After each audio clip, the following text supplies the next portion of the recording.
With 3 shows left in our 2017-2018 season, that includes this one, we welcome you to CNN 10, your objective explanation of world news. I'm Coral Azus at the CNN Center. We've been reporting on a proposed summit between the leaders of the United States and North Korea.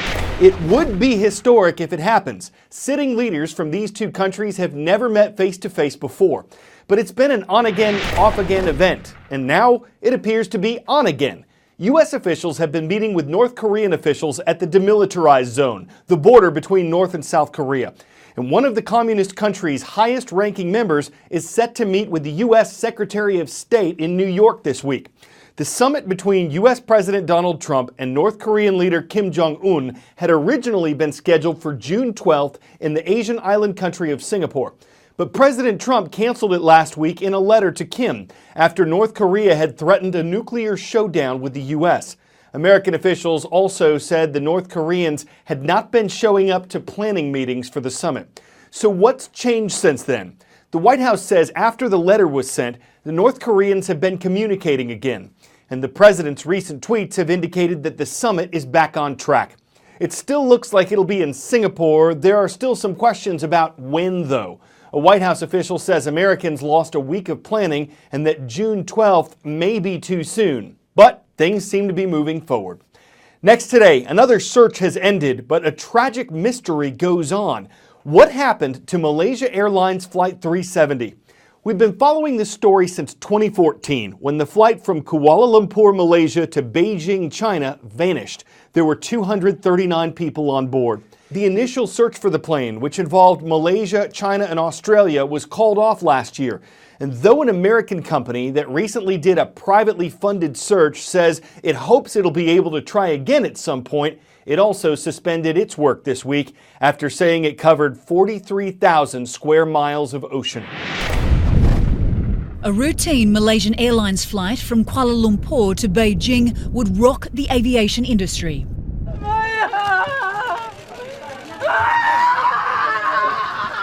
And shatter the lives of the families of the 239 people on board. Flight MH370 vanished on the 8th of March 2014, less than an hour after takeoff. These were the last communications with air traffic control.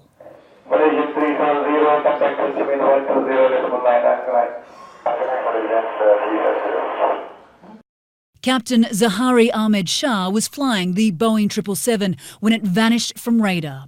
Mounting speculation, the disappearance of this ill-fated flight was in fact a deliberate act.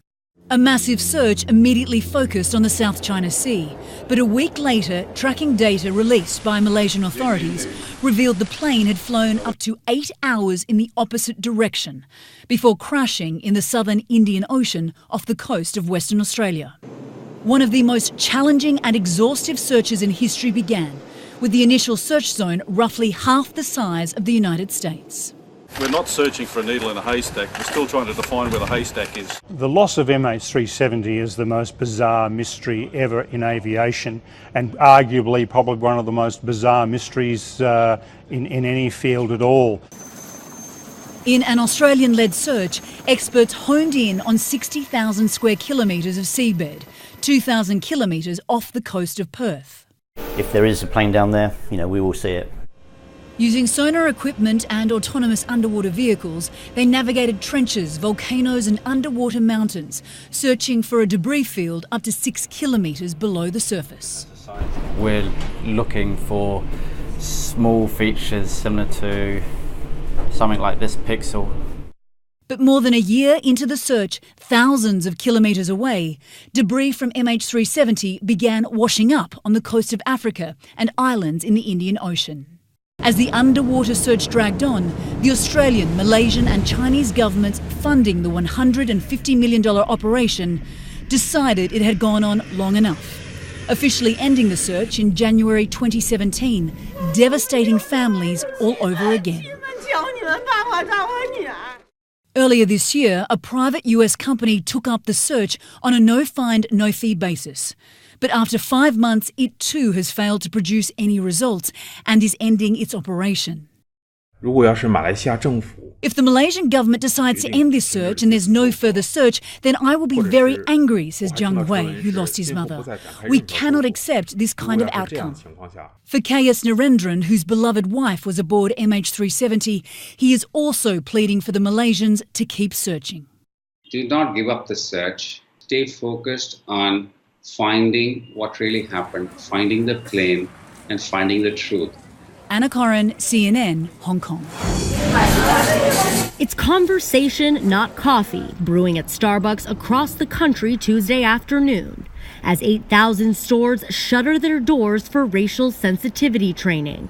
We are here to make Starbucks a place where everyone feels welcome. The training sparked by this event, the arrest of 2 black men waiting on a friend in a Philadelphia Starbucks.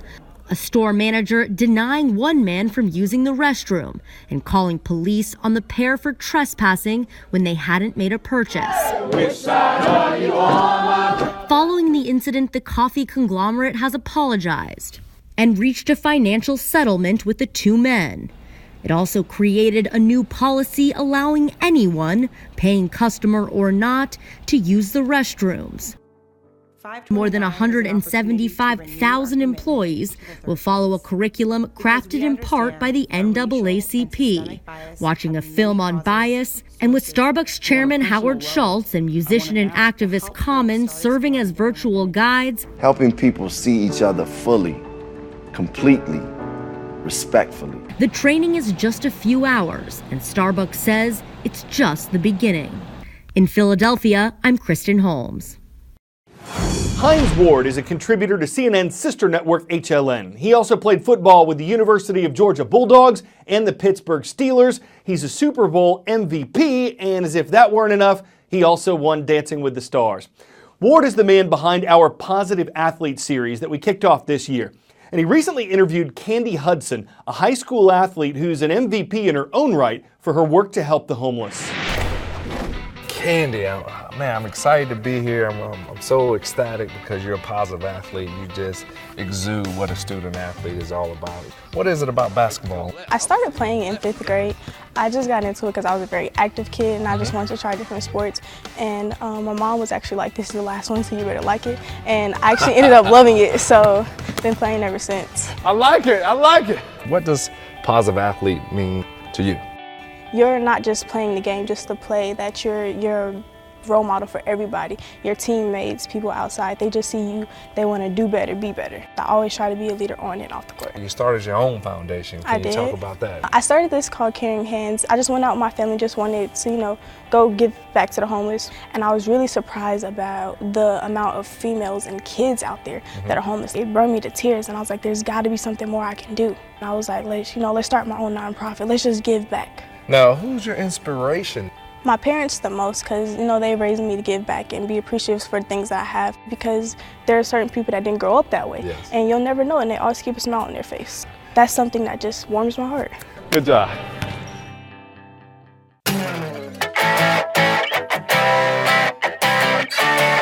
If you feel like monitors, infotainment systems, seatback screens, and onboard Wi-Fi just aren't enough technology for a car, maybe this is for you. California is testing out digital license plates. On the plus side, their displays can indicate if a car is stolen or has parking permission, or even show personal messages when it's not driving. On the minus side, critics are concerned the technology could allow state officials or private companies to track where drivers go. Oh, it's also $700 plus installation plus $7 a month. So some might say it ought to be gold license plated and have to make their first drive to the bank. That's as long as they're not trying to put the brakes on their spending. Does a dead battery count as an expired tag? Does changing the message count as texting while driving? One clear message a digital plate sends is, I brake for technology and hope that technology doesn't brake for me. I'm Carl Azus for CNN.